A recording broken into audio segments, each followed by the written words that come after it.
የቱርክ ድራማ ወዳጆች በታዋቂው መሐላን ድራማ ላይ የታሪክ መስመር የቀየረውን በክፉ በደግም ገጸ ባህሪያት ውስጥ ገብቶ ተመልካቾቹን በስሜት የሚያናውጠውን ታላቅ ተዋናይ ታውቁታላችሁ? አዎ፣ ዛሬ የምናወራው ስለ ተዋናይና ሙዚቀኛ ባራን ቦሎክባሺ ነው። ከጊታር ፍቅር እስከ ኢስታንቡል የቲያትር መድረኮች ከዚያም እስከ ግዙፎቹ የቱርክ ድራማዎች የዘለቀውን የዚህን ወጣት ድንቅ የህይወት ጉዞ አብረን እንቃኛለን። ሰብስክራይብ ማድረግ እንዳይረሱ። ወደ ታሪኩ እንለፍ።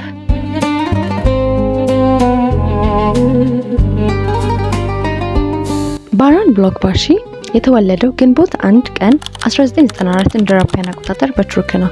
ከልጅነቱ ጀምሮ ለኪነ ጥበብ ልዩ ፍቅር ነበረው። በተለይም የሙዚቃ ድምጽና የጊታር አኮርድ ስሜቱን ይስቡት ነበር።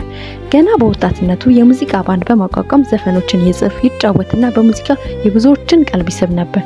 ነገር ግን የባራን ስጦታ በሙዚቃ ብቻ የተወሰነ አልነበረም። የቲያትርና የተዋናይነትም ጥበብ የውስጡ እሳት ነበር።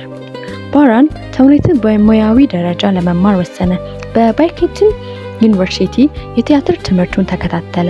በ2017 እንደ አውሮፓውያን አቆጣጠር የመጀመሪያውን የቴሌቪዥን እድል አገኘ።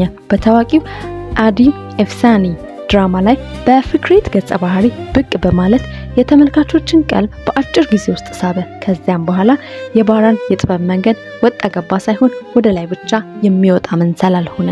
ይህም መሐላን ጨምሮ የተለያዩ ድራማዎች ላይ በመሳተፍ የቱርክ ሲኔማ ዋና ተዋናዮች አንዱ መሆኑን አረጋግጧል።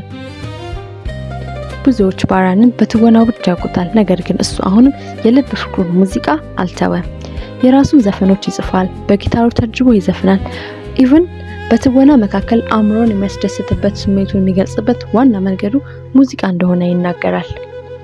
እሺ ውድ ተመልካቾቻችን ቪዲዮን ከወደዳችሁት ላይክ እና ሼር ማድረጉ እንዳትረሱ። በሚቀጥለው ቪዲዮ የትኛው የተዋናይ ታሪክ እንዲሰራላችሁ ትፈልጋላችሁ? ኮሜንት ላይ አስቀምጡልን። ቸር ሰንብቱ።